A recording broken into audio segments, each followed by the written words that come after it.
Right, in light of tonight's cancellation of our session, I do apologise. I thought that I would make you a little video of how I go about my lesson planning, schemes of work and scheduling.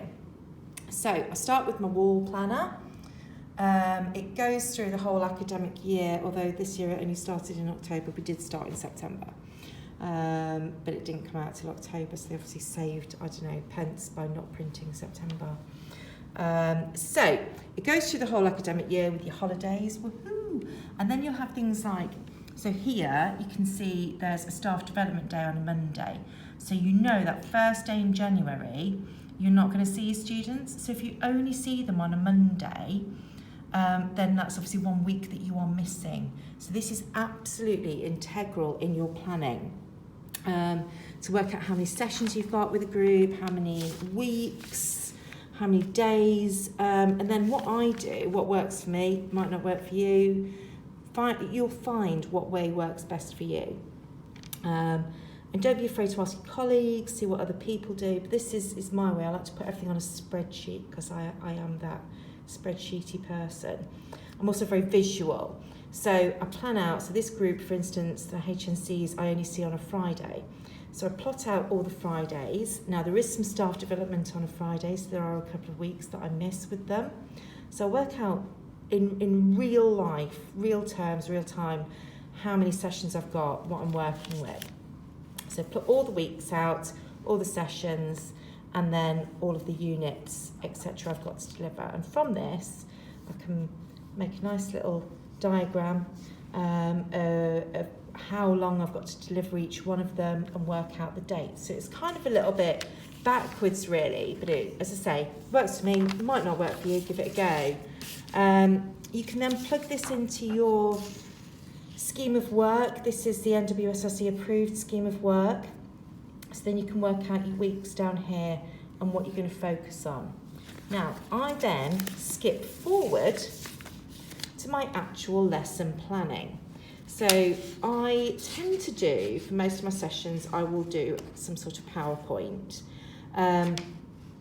just as a starter for 10. Okay, and this is the one that I actually delivered to you last week, so you have seen it before. I then work with this and the 5-minute lesson plan documentation. I like to print these out and then write on them by hand. It's pretty old school, but works for me. And don't forget, this is a working document. This changes, and once you've done the lesson plan, what's great is you can reflect on it. So the next time you go to deliver that session, be it the next week to a different group or the next year, you've got your notes on how you were gonna change it, where you're gonna change it, what were you gonna do, what could be improved, and what worked well. So use this alongside this. So the first thing is the lesson intent. Now, where we used to do aims and objectives, you don't have to, but I use the 3 I's instead of aims and objectives, and I had a really good response from students on this. They seem to really relate to the 3 I's as opposed to the standard aims and objectives, which people always get confused over. Oh, look, there's my intent.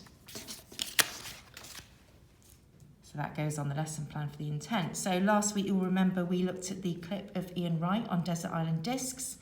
That was my appetizer to really set the tone of the lesson. You differentiated learning outcomes. This is, be specific to your session. But this is about, on this particular one, how you're differentiating, finding out information from initial assessment, diagnostic assessment, etc. Your blended learning, following the little arrows here. Your blended learning, this is how you are adding to your physical teaching, what you're vocalising or demonstrating, whatever, using technology. So YouTube clips, the VAK questionnaire online, and I think there's an app for that as well. The Honey and Mumford online, the dyslexia link to demonstrate that to you, and the video about the Cornell note-taking. So there was a lot of blended learning in there. Differentiation, it was absolutely the focus. There was a lot to write about this. Couldn't get it all in the shape.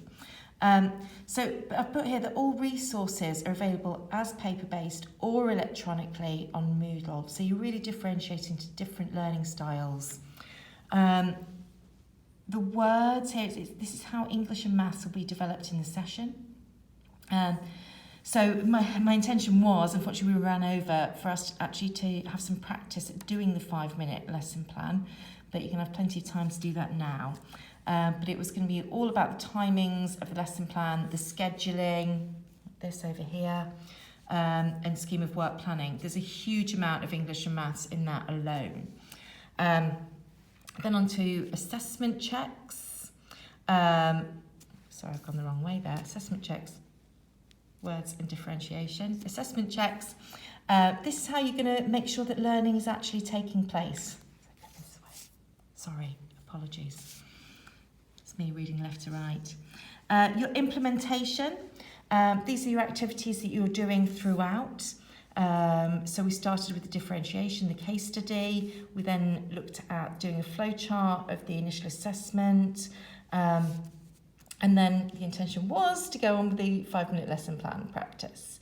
For your impact, well, at the end of my PowerPoint, we've got the impact check. And this is making sure that has the learning taken place? Going back to your intent, your implementation. Has it happened? Has it taken place? Okay. Have you made an impact? Your respect for this one on here, I've put that all case studies were anonymised.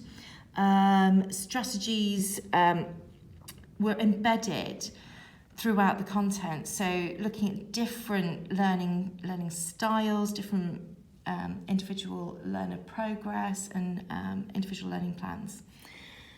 And then next steps is what you're going to go on to. So the plan was we were going to go on to scheduling next time. We didn't quite make it, but that's what we're doing now. So there we go. I hope that helps. It's a bit rough around the edges. I do apologise. Let me know how you get on. I'll speak to you soon. Take care. Bye.